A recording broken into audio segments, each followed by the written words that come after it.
Good morning everyone. Dear students, today we are going to discuss question number 7 from exercise 4.1. Let's start solution. देखिए, you know very well.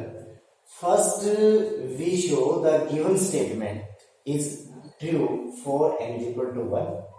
Then in second step we assume that the given statement is true for n is equal to k. Then we shall prove, after that we shall prove the given statement is true for n is equal to k plus 1. प्यारे बच्चों, जब हम n is equal to k plus 1 के लिए true करेंगे तो हमारा result क्या आना चाहिए। देखिए, आप क्या करोगे, पी एन स्टेटमेंट में आप n की जगह k plus 1 पुट करोगे, ठीक है, in the left hand side. तो राइट हैंड साइड में हमारा आंसर क्या आना चाहिए, आप n की जगह क्या पुट करोगे, sorry k plus 1 4 into k plus 1 square plus 6 into k plus 1 और माइनस 1 डिवाइडेड बाई 3। अपना आंसर आना चाहिए ये। आपका लेफ्ट हैंड साइड को सोल्व करने के बाद जो भी रिजल्ट आएगा आपको वो इस फॉर्म में कन्वर्ट करना है, ठीक है। इस क्वेश्चन को आप प्यारे बच्चों दो तरीके से कर सकते हो लास्ट में, या तो जो आपकी राइट हैंड साइड है इसको फर्दर सोल्व कीजिए, आप इसको इसके साथ मल्टीप्लाई करने के बाद जो रिजल्ट आता है उस रिजल्ट को आप कंपेयर कीजिए इसके साथ। जो आपका लेफ्ट हैंड साइड जो आगे आप सोल्व करोगे उन दोनों को कंपेयर कर सकते हो। तब आप ये कह सकते हो कि left hand side is equal to right hand side for n is equal to के प्लस 1। ये इसलिए है कि ये क्वेश्चन थोड़ा सा स्मार्ट वर्क करना पड़ेगा, इसमें थोड़ा सा लेंथी हो जाएगा, ठीक है। या फिर जो आपकी लेफ्ट हैंड साइड जो सोल्व करने के बाद आता है जो रिजल्ट, सावधान रहे, जो भी आप स्मार्ट वर्क करना चाहो आपको इस फॉर्म में लिखना पड़ेगा, ठीक है। आपका रिजल्ट क्या आना चाहिए पहले बच्चों ध्यान से देखना, k plus 1 into 4 times k plus 1 का स्क्वायर, यानी कि n की जगह आपने k प्लस 1 पुट करना है। जो रिजल्ट आता है वही रिजल्ट आपका आना चाहिए। तो सबसे पहले तो हम क्या करेंगे, इसको n इज इक्वल टू 1 के लिए ट्रू दिखाएंगे, फिर अज्यूम करेंगे कि it will be true for n is equal to k। तो we can write this in the following manner. प्यारे बच्चों, जैसा कि आप जानते हैं कि सबसे पहले गिवन स्टेटमेंट को हम प्रूव करते हैं n इज इक्वल टू 1 के लिए। तो let the given statement be p of n, तो that is pn is equal to this. Now check for n is equal to 1। तो अगर मैं लेफ्ट हैंड साइड में n इज इक्वल टू 1 का मतलब फर्स्ट क्रम फ्रॉम स्टार्टिंग, तो 1 multiplied by 3 that is 3। Now right hand side, अगर right hand side इसमें अगर मैं n की जगह 1 रखता हूं तो प्यारे बच्चों 1 इंटू 4 प्लस 6 और माइनस 1 यानी कि 10 माइनस 1 9 डिवाइडेड बाई 3 यानी कि 3। This implies that you will notice that left hand side is equal to right hand side, implies our given statement is true for n is equal to 1. Now in second step, let us assume that n is true for n is equal to k, where k is any positive integer. So we can write the given statement in the form of k. Now we shall prove that the pn is true for n is equal to k plus 1. So taking left hand side of equation first, we get pk plus 1। जहां जहां प्यारे बच्चों equation first की left hand side में आपको n दिखाई दे वहां पे आप क्या पुट करोगे, n is equal to k plus 1। जैसे ही आप पुट करते हो तो देखना n की जगह k प्लस 1 करता हूं तो 2 इंटू k प्लस 1 यानी कि 2n की जगह 2 इंटू k प्लस 1, माइनस 1 है तो minus 1 as it is. Similarly 2 into n, तो 2 इंटू k प्लस 1 +1 तो +1। अगर मैं इसको फर्दर थोड़ा सा सिंप्लीफाई करना चाहूंगा तो डियर स्टूडेंट्स ये हो जाएगा 2k + 2 और ये -1, यानी कि 2k ये +2 और -1 आपका हो जाएगा +1 और ये हो जाएगा आपका 2k + 3। यानी कि अब मैं इस टर्म को इस वे में लिख सकता हूं 2k + 1 into 2k + 3, 2k + 1 into 2k + 3। अब इससे जस्ट पहले वाली टर्म क्या होगी, इससे एक एक डिजिट कम हो जाएगा, यानी कि 2k और 2k + 2, ठीक है, 2k - 1, राइट, और ये आपका हो जाएगा 2k + 1, ठीक है। अब यहां से यहां तक की जो टर्म है ये है आपकी pk।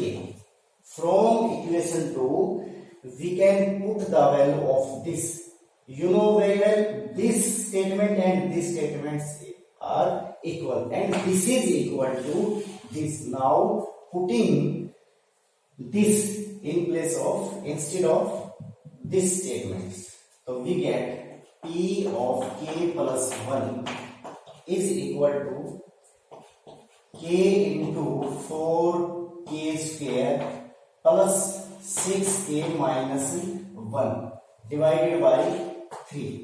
प्लस में जो है आपकी ये टर्म है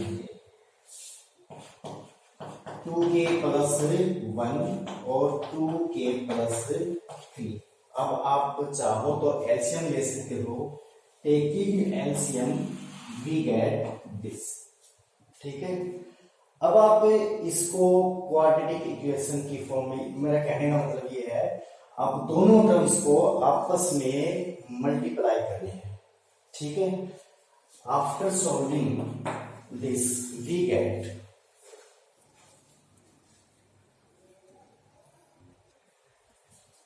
प्यारे बच्चों, इक्वेशन 2 का यूज करके हमने क्या रिजल्ट निकाला।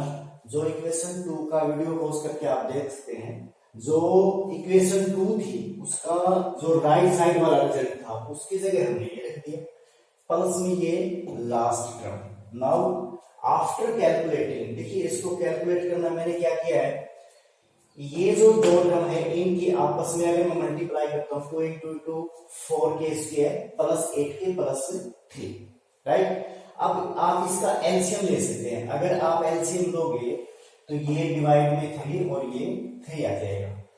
अब इस k की आपने अंदर मल्टीप्लाई कर दी, ये हो जाएगा 4k³ + 6k² और -k। अब 3 × 4 = 12k² + 24k + 9, मैंने 3 को अंदर मल्टीप्लाई कर दिया। अब इसको कैलकुलेट करते हैं हम, 24k, ये -k, ये +12k² और ये 6k², तो ये रिजल्ट आ जाएगा 4k³, 18k² 23k + 9 divided by 3। प्यारे बच्चों, अब आपको थोड़ा सा स्मार्ट वर्क करना है जो अब तक आपने किसी भी क्वेश्चन में नहीं किया। प्यारे बच्चों, मैंने आपको बताया था कि आपका रिजल्ट क्या आना चाहिए, ये आप स्टार्टिंग से ही पता चल सकता है आपको। वो कैसे कि जो आपकी गिवन स्टेटमेंट है Pn, उसमें आप क्या पुट करोगे, n की जगह k + 1 पुट करो। तो अगर इस n की जगह मैं k + 1 पुट करता हूं तो मेरा रिजल्ट आ जाएगा प्यारे बच्चों n, ये रिजल्ट है 4n² + 6n - 1 डिवाइडेड बाय 3।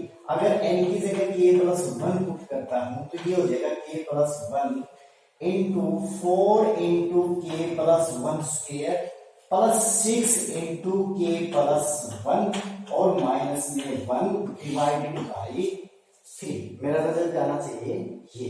अब रिजल्ट आया है मेरा ये।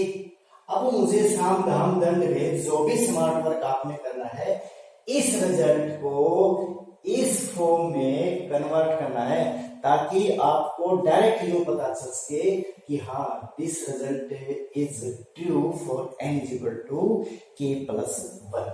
तो इसके लिए थोड़ा सा स्मार्ट वर्क क्या किया है प्यारे बच्चों, ये जो 18k स्क्वायर था इसको 2 पार्ट्स में डिवाइड कर दिया, 14k square plus 4k square. Any problem? Right. अब जो 23k था इसको फिर फर्दर 2 पार्ट्स में डिवाइड कर दिया, 9k और 14k। अब मैंने क्या किया, मैंने यहां से इसमें से k को कॉमन लिया, तो अंदर क्या रह जाएगा 4k square plus 14k plus 9, और अब ये टर्म एज इट इज इसमें से मैंने 1 कॉमन ले लिया। अब प्यारे बच्चों ये स्टेटमेंट और ये स्टेटमेंट दोनों सेम है। अब मैंने इसको कॉमन ले लिया, ये भी 4k स्क्वायर 14k प्लस 9 है, ये भी 4k स्क्वायर 14k प्लस 9 है, मैंने ये कॉमन ले लिया, तो अंदर क्या रह जाएगा यहां से, तो ये k है और ये 1 है, k प्लस 1 डिवाइडेड बाई 3। इसके बाद आपको ये k प्लस 1 मैंने पहले लिख दिया, थोड़ा सा स्मार्ट वर्क फिर करना है। 4k square as it is, ये जो 14k था 14k इसको फर्दर 2 पार्ट्स में डिवाइड कर दिया, 8k प्लस 6k, और जो ये 9 था इसको मैंने ऐसे लिख दिया 6 plus 4 minus 1, 6 plus 4 10, 10 minus 1 equal to 9। थोड़ा सा स्मार्ट वर्क ये किया है, तो मैंने क्या कर दिया 4 प्लस 6 10 और माइनस 1 9। स्टेटमेंट इसको सोल्व करोगे तो आपको यही रिजल्ट मिलेगा। अब प्यारे बच्चों इसमें से मैंने क्या किया है कि 4 को कॉमन ले लिया है, तो अंदर क्या रह जाएगा k square plus 2k plus 1। ठीक है, यहां से 6k प्लस 6 में से मैंने 6 कॉमन ले लिया जो कि k प्लस 1 आया है, ये माइनस 1 एज इट इज।